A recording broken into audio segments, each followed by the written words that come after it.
So for today's video nga mga katindahan, ay napakaganda ng ating pag-uusapan dahil ito nga ay patungkol sa maraming katanungan ng maraming nagtitinda, nagsisimulang maghanap buhay, nagsisimulang magnegosyo. Mga katanungan ay kailangan ba talaga na kumuha ng business permit, mayor's permit, BIR, and everything. Ayan. So disclaimer lang ha mga katindahan, si Madam Claire po ay hindi professional pagdating dito sa mga ganitong permit. Ayan. So yung i-share ko lang naman sa inyo is yung mga experience natin dito sa pagtitinda natin since nga na meron na tayong mga ganyang business permit at nasa renewal na nga tayo, nasa 3 years na tayo na nag-ooperate ng legal, diba? And share ko lang sa inyo mga katindahan, kaka-renew lang natin ng ating business permit ngayong January, ayan, at meron na naman tayo at okay na, legal na naman itong ating hanap buhay. Oh my God, ang sarap sa pakiramdam, diba? Kami personally, mga katindahan, kami ng Mr. ko, siya na rin yung gumugulo sa aming isipan, lalong-lalo na nung nag-i-start pa lang kami dito sa RTW business, kung kailangan na nga ba talaga naming kumuha ng business permit. Start kami mga katindahan na magpagawa ng maliit lang na pwesto dito sa harapan ng bahay ng Mr. ko is year 2021. Ayan, so 2025 na ngayon, so magpo 4 years na tayo by February. Ayan, magpo 4 years na itong ating tindahan na nag-ooperate. So, nung year 2021, mga katindahan, yan nga yung time na nagpagawa na kami ng tindahan. Ang naging starting capital namin yan is 50,000. Yan is puro RTW, puro mga damit, bargain, ganyan. Kung mapapanood ninyo, yung mga previous vlog ko, yung mga nauna ko pang vlog, is yan yung lagi kong sinishare sa inyo. Nag-start kami ng capital na 50,000.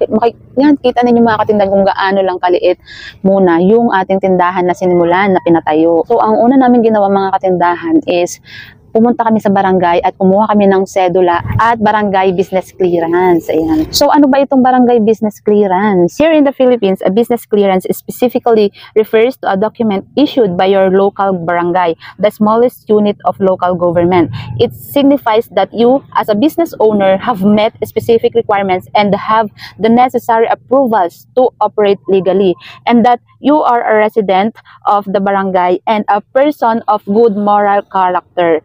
Essentially, it's your barangay's stamp of approval showing you are in good standing and have no unresolved issues within the community. Certify niya lang yung legal na pag-ooperate natin dito sa ating barangay.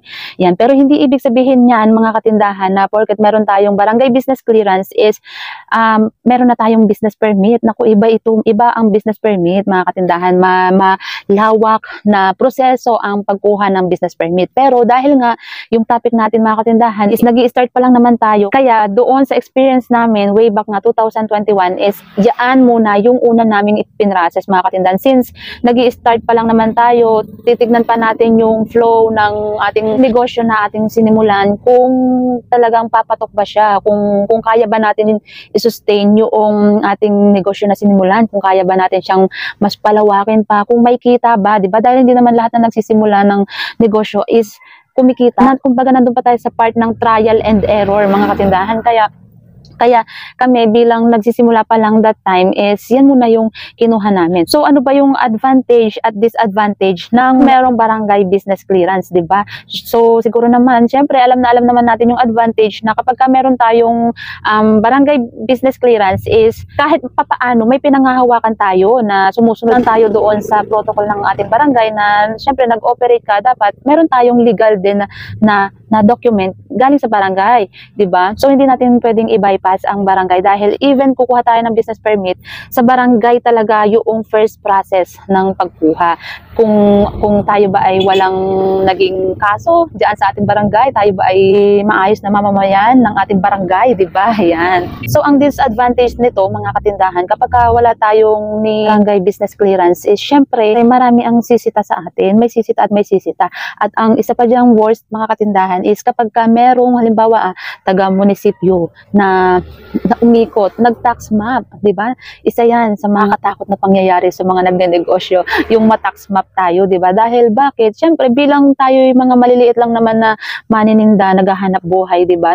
Nakatakot yung maikutan tayo, mga BIR, munisipyo, ganyan, di ba? Real talk. Pero hindi naman natin siya dapat katakutan. Kailangan natin itong harapin mga katindahan. Sila kasi yung mag-a-advise sa atin na kailangan na natin mag-process ng business permit. Halimbawa, first time tayong maikutan ng tax map is wala naman tayo agad penalty. Hindi nila tayo agad bibigyan ng penalty dahil sa wala pa tayong business permit, ganyan. So, i-advise nila tayo na kumuha na ng business permit kasi kung hindi pa tayo kukuha at maikutan na naman tayo ng pangalawang beses pa is that's the time na magkakaroon na tayo ng problema, di ba? So, maaari na tayong ma-penalize kapag naikutan na tayo tapos hindi pa natin siya pinroseso. So, doon sa experience namin, ang year 2021, buong 2021 na yan mga katindahan is hindi pa kami na tax map siguro dahil kukunti lang naman pa yung paninda at saka maliit, napakaliit pa nung pwesto natin. So nung year 2022, middle na siya ng taon, mga August ganyan, mga ganyan kami na tax map. First time namin na tax map. Ayun, syempre nakakakaba dahil first time na naikutan tayo ng mga taga-munisipyo, pero yun naman is para ma-inform lang tayo na kailangan na natin kumuha ng ating business permit. So, nire-require na tayo ng munisipyo na kumuha na ng ating business permit. So, imagine, almost 1 year tayo na nakapag-operate na doon na tayo nag-trial and error, kikita ba or hindi, 'di ba? Kasi kung sa tingin mong hindi ka kikita, di wag mo nang ituloy, 'di ba? Dahil bakit mo pa itutuloy kung nakita mo na hindi to kakayanin, hindi ko to kakayanin, 'di ba? Pero nakita mo naman na may bumibili, may mga nagtitiwala sa iyo, kahit paano kumikita ka, naka-survive ka, then ilaban mo na, i-push mo na, ituloy mo na, 'di ba? I-operate mo ng legal.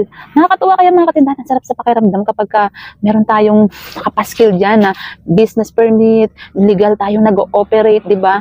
Ang sarap sa pakiramdam mga katindahan. Alam mo yun, anytime na may pumunta sa pwesto mo na mag-check ng mga permits mo and everything is proud kang ipakita na sumusunod tayo sa batas, na nagbabayad tayo ng tax, updated, ganyan. So sa next topic natin mga katindahan is i-share ko naman sa inyo yung proseso nga ng pagkuha naman ng business permit, lalong-lalo na doon sa mga bago pa lang kukuha ng business permit. So, ibuo din natin yung topic natin patungkol doon sa renewal. Since yung year natin ngayon is talagang January, so ito yung start talaga na kailangan nating mag-renew at saka magkumuha na ng business permit para hindi sayang, 'di ba? Hindi sayang yung ibabayad natin. So, yaan yung mga next topic na ating abangan dito sa RTW ni Madam Claire, 'di ba? So, inuulit ko mga katindahan disclaimer, where I am not a professional I am not a professional pagdating sa mga ganyan-ganyan na permit.